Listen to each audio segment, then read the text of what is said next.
नमस्कार, आप देख रहे हैं न्यूज़ 24। मैं हूं आप सभी के साथ विपनेश माथुर और ब्रेकिंग विद एजेंडा में स्वागत है आप सभी का। क्या पुरानी पेंशन पर कुछ बड़ा होने वाला है? ब्रेकिंग विद एजेंडा में आज चर्चा पुरानी पेंशन पर मचे सियासी घमासान की हम करेंगे, जो सियासी हलचल चली आ रही है। चर्चा इसीलिए क्योंकि दिल्ली हाई कोर्ट ने, आप जानते हैं, दिल्ली हाई कोर्ट ने केंद्र सरकार को अर्धसैनिक बलों को सेना की तरह पुरानी पेंशन का फायदा देने का आदेश दिया है, जिसको लागू करने के लिए होली तक का समय दिया गया था सरकार को। लेकिन अब तक न केंद्र सरकार ने इस संदर्भ में कोई नोटिफिकेशन जारी किया है और न ही हाई कोर्ट के फैसले के खिलाफ वो सुप्रीम कोर्ट गई है। तो क्या 48 घंटे में, क्योंकि 48 घंटे बाद होली है, तो क्या 48 घंटे में केंद्र पुरानी पेंशन पर कोई बड़ा फैसला लेने वाली है? क्या पुरानी पेंशन पर सियासत गर्म होने का समय आ गया है? क्या बीजेपी को लग रहा है कि पुरानी पेंशन का विरोध उसको सियासी चोट पहुंचा सकता है, जैसे हिमाचल में पहुंचाई, जैसे महाराष्ट्र के उपचुनाव में बीजेपी को नुकसान उठाना पड़ा? क्या विपक्ष का पुरानी पेंशन का दांव सच में सरकार पर भारी पड़ेगा? दरअसल दिल्ली हाई कोर्ट ने 11 जनवरी को एक फैसले में केंद्रीय अर्धसैनिक बलों को भारत सशस्त्र बल माना है और अदालत ने कहा था कि अर्धसैनिक बलों में चाहे कोई आज भर्ती हुआ हो, पहले कभी भर्ती हुआ हो या आने वाले समय में भर्ती हुआ होगा, सभी जवान और अधिकारी पुरानी पेंशन के दायरे में आएंगे। जवान इसके जनवरी में लागू होने की उम्मीद कर रहे थे, लेकिन अभी तक इस पर कुछ नहीं हुआ है। तो क्या केंद्र ओपीएस लागू करने के मूड में है?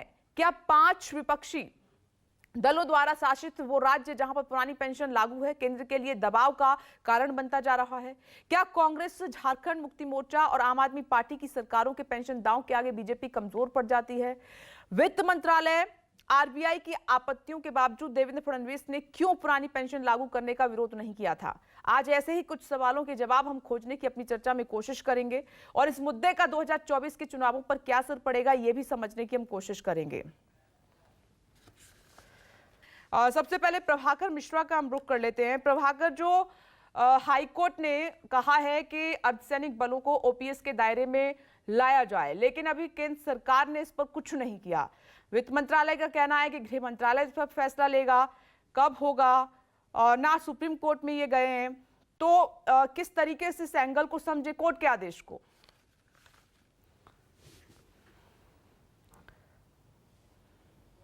विपनेश, 11 जनवरी का ये आदेश था। 8 हफ्ते का मतलब होता है 2 महीने, तो 2 महीने पूरे हो रहे हैं।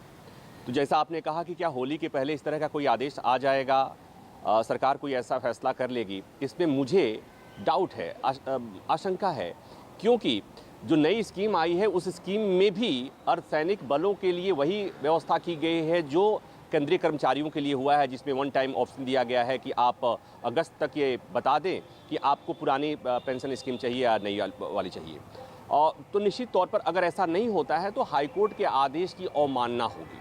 अगर इस बीच में हाईकोर्ट के फैसले को सरकार ने सुप्रीम कोर्ट में चुनौती दे दिया होता, अपील में चले गए होते, तो भी बात समझ में आती। तो न अपील में गए, न इस संबंध में कोई अधिसूचना, कोई नोटिफिकेशन जारी हुआ है, तो निश्चित तौर पर यह कंटेम्प्ट का मामला बनता है। समय जो 2 दिन का समय है, 3 दिन का समय, इस बीच में अगर सरकार कोई ऐसा फैसला नहीं करती है।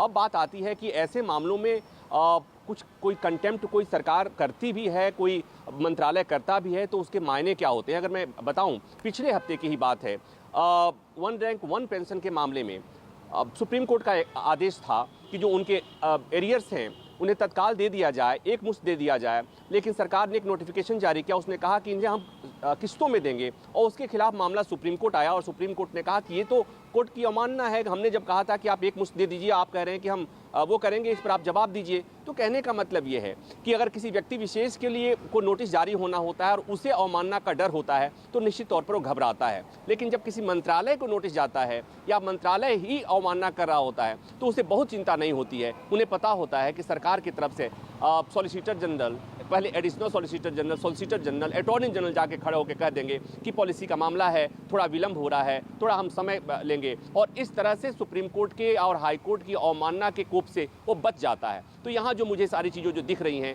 वो निश्चित तौर पर यही दिख रही हैं। हालांकि उम्मीद पर दुनिया कायम है।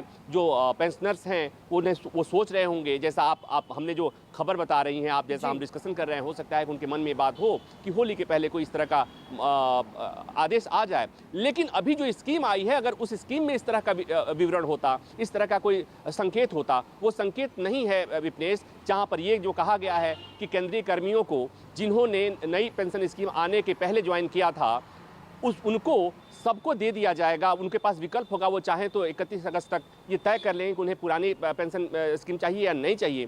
तो इसमें अगर इसका जिक्र नहीं होता तब कुछ उम्मीद होती। मुझे जो समझ में आ रही है बात कि हाईकोर्ट के उस आदेश पर फिलहाल सरकार न मानने जा रही है, न अपील में गई है। हो सकता है बाद में अपील में जाए। विपनेश जी, ओके प्रभाकर मिश्रा। अब मैं नमस्कार, मैं हूं मानक गुप्ता। अगर आपको हमारा ये वीडियो पसंद आया हो तो इसे लाइक और शेयर जरूर करें, और हां, हमें सब्सक्राइब और फॉलो करना ना भूलें ताकि आप देश और दुनिया की कोई खबर मिस ना करें। तो जुड़े रहिए हमारे साथ और देखते रहिए न्यूज़ 24।